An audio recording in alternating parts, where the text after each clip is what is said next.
जय श्री राम।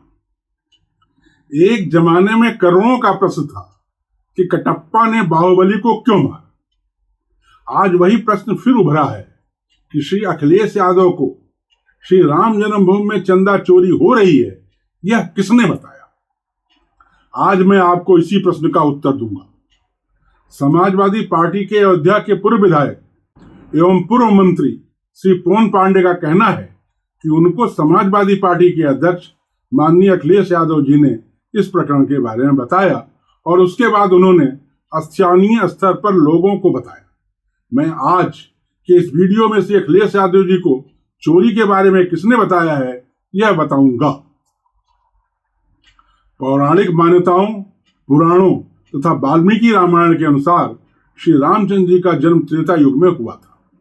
यदि हम द्वापर युग की अवधि 8,64,000 वर्ष और कलयुग के अब तक बीत चुके समय लगभग 5,100 प्लस वर्ष को जोड़ें तो पारंपरिक गणना के अनुसार प्रभु श्री राम जी का काल आज से लगभग 8,80,000 वर्ष से लेकर 1.25 करोड़ वर्ष के पूर्व तक बैठता है। वाल्मीकि रामायण और पुराणों में जन्म के समय का सटीक ज्योतिषीय विवरण मिलता है।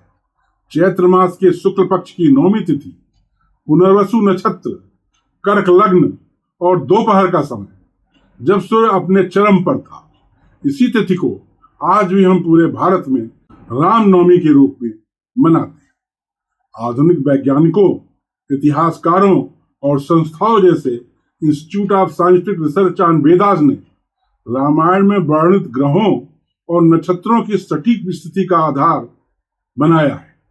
इसका आधार महर्षि वाल्मीकि रामायण में श्री राम जन्म के समय ग्रहों की जो अनूठी स्थिति, जिसमें सूर्य का मेष राशि में होना, बृहस्पति और चंद्रमा का कर्क राशि में होना और 5 मुख्य ग्रहों का अपने उच्च स्थान पर होना बताया गया है कि आधार पर पुष्कर भटनागर जी, अशोक भटनागर जी और सरोज बाला जैसे प्रमुख शोधकर्ताओं ने आधुनिक प्लानेटेरियम सॉफ्टवेयर में डालकर बैक कैलकुलेट किया। इस कंप्यूटर गणना के अनुसार आकाश में ग्रहों की यही दुर्लभ स्थिति 10 जनवरी 5114 ईसा पूर्व को दोपहर 12 बजे से 12:30 बजे के बीच बिल्कुल सटीक बैठती है।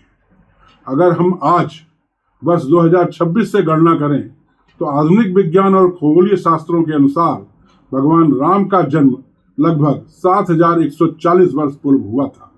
कुछ अन्य खगोलीय शोधकर्ता इस काल को 7,330 ईसा पूर्व के आसपास भी मानते हैं, लेकिन 5,114 ईसा पूर्व वाली खोज सबसे ज्यादा चर्चा में रही है, क्योंकि यह रामायण के अन्य खगोलीय संदर्भों जैसे वनवास के दौरान हुए सूर्य ग्रहण से भी पूरी तरह से मेल खाती है। इन शोधकर्ताओं ने यह जानने का प्रयास नहीं किया कि क्या इसके पहले भी कभी अर्थात द्वापर और त्रेता युग में ग्रहों की यही अवस्था बनी थी।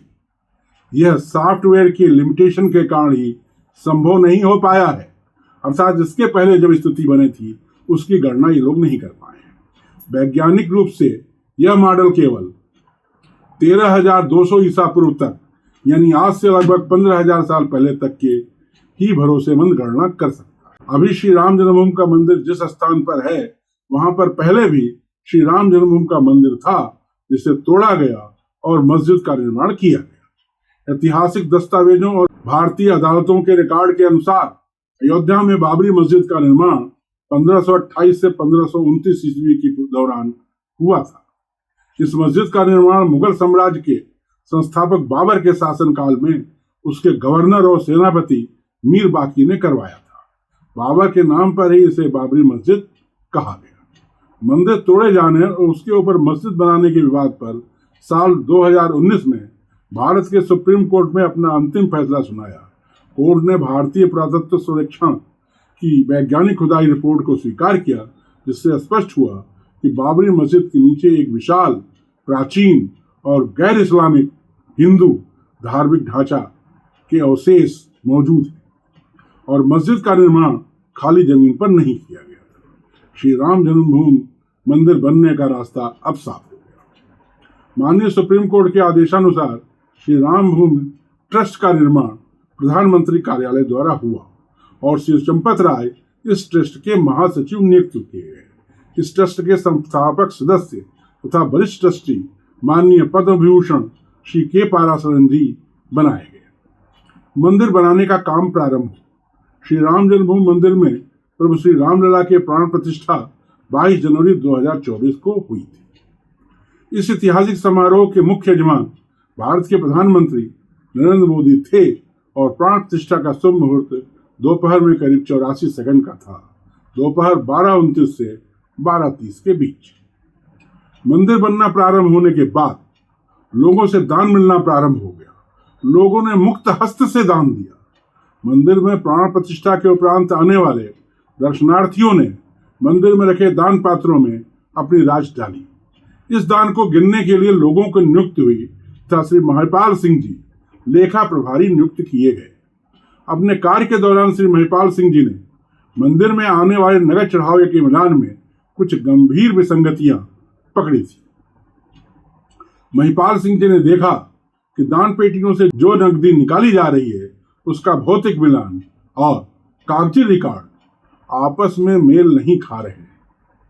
नोटों की गड्डियों को गिनती के कमरों से ही गायब किया जा रहा है। एक निष्ठावान कर्मचारी के तौर पर महिपाल सिंह जी ने तुरंत इसकी शिकायत ट्रस्ट के महासचिव चंपत राय और दर्शन प्रभारी गोपाल राव से की।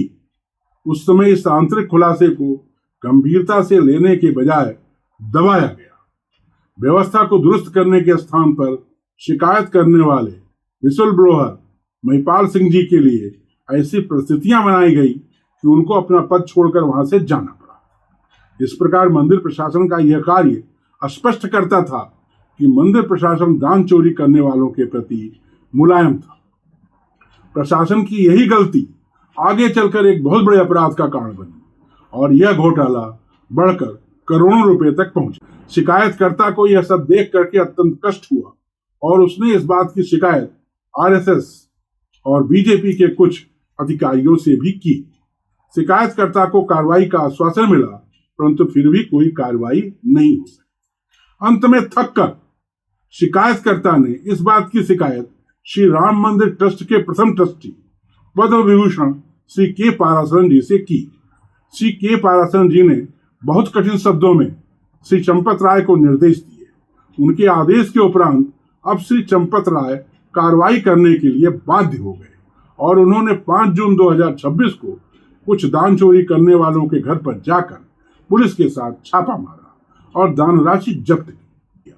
परंतु आगे की कार्रवाई में श्री चंपत राय ने फिर से ढील दी और पुलिस में रिपोर्ट नहीं की। श्री पाराशरन जी चंपत राय जी के इस अविवेकपूर्ण कार्रवाई पर अत्यंत नाराज हुए। इसलिए 6 जुलाई को श्री पाराशरन जी ने ट्रस्ट की मीटिंग चालू होते ही सभी ट्रस्ट मेंबर्स को निर्देश दिया कि चंपत राय का इस्तीफा तत्काल स्वीकार कर लिया। 5 जून को हुई छापेमार कार्रवाई के बाद शिकायतकर्ता को इस बात की उम्मीद थी कि अब चंपत राय पुलिस में रिपोर्ट करेंगे, परंतु 6 जून को पुनः शिकायतकर्ता को पता चला कि किसी प्रकार की कोई भी पुलिस कार्रवाई नहीं की गई है। शिकायतकर्ता ने समझा कि अब इसे विपक्षी पार्टियों का सहारा लेना आवश्यक है। शिकायतकर्ता ने इसके बाद इस बात की जानकारी श्री पवन पांडे को दी और श्री पवन पांडे ने इसकी जानकारी श्री अखिलेश यादव को दी। इसी बीच शिकायतकर्ता ने एक स्वतंत्र खोजी पत्रकार श्री अभिषेक उपाध्याय को पूरी बात बताई, जिससे कि अभिषेक उपाध्याय जी ने मेरे सपने का करके यूट्यूब पर 7 जून को श्री अखिलेश यादव के ट्वीट के काफी पहले एक वीडियो प्रसारित किया। बाद में उन्होंने अपने यूट्यूब चैनल पर शिकायतकर्ता का एक एक्सक्लूसिव वीडियो इंटरव्यू भी लाइव किया। शिकायतकर्ता ने कैमरे पर आकर उन सभी तारीखों, टोकन नंबरों और तरीकों का भंडाफोड़ किया जिनके जरिए मंदिर के भीतर चोरी को अंजाम दिया जा रहा था। उन्होंने यह भी सनसनीखेज दावा किया कि सबूत मिटाने के लिए काउंटिंग रूम के 2 महीने की सीसीटीवी फुटेज को भी डिलीट कर दिया गया है। डिजिटल मीडिया पर यह वीडियो आग की तरह से वायरल हो गया। यह पूरी घटना 7 जून दोपहर की है। ये सभी वीडियो देख करके श्री अखिलेश यादव को चोरी की बात की पुष्टि हो गई और उन्होंने शाम को 3:54 पर अपने एक्स पोस्ट पर यह जानकारी डाल दी। श्री पवन पांडे अपनी लॉयल्टी बताने के लिए श्री अखिलेश यादव से उनको जानकारी प्राप्त हुई ऐसा कह रहे हैं।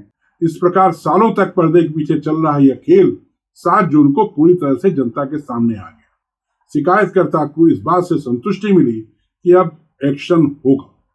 इस प्रकार स्पष्ट है कि शिकायतकर्ता श्री महिपाल सिंह ने चोरों पर कोई कार्रवाई न होने पर रुष्ट होकर के यह पूरी बात प्रमाणों सहित श्री पवन पांडे और श्री अभिषेक उपाध्याय को बताई तथा अपना वीडियो भी रिकॉर्ड करवाया। श्री पवन पांडे से यह बात श्री अखिलेश यादव को मालूम चली और पूरे तथ्यों को पता चलने के उपरांत श्री अखिलेश यादव जी ने अपने ट्वीट कर इस मुद्दे को तुरंत एक राष्ट्रीय राजनीतिक बहस में तब्दील कर दिया। आगे की कहानी आप सभी को मालूम है। यह पूरी घटना एक व्यक्ति के अंदर घमंड आने पर उसके बिगड़ने की पूरी कहानी है। हमारे आराध्य भगवान श्री रामचंद्र जी द्वारा उसको और उनके साथियों को दंड लाने का पूरा चक्र है। चंपत राय का अहंकार कितना बढ़ गया था, यह बात आप अयोध्या और आसपास के जिलों के आरएसएस के कार्यकर्ताओं से बड़े आसानी से पता कर सकते हैं। भगवान की लाठी में आवाज नहीं होती है, परंतु जब वह लगती है तब पूरी दुनिया को पता चल जाता है। जय श्री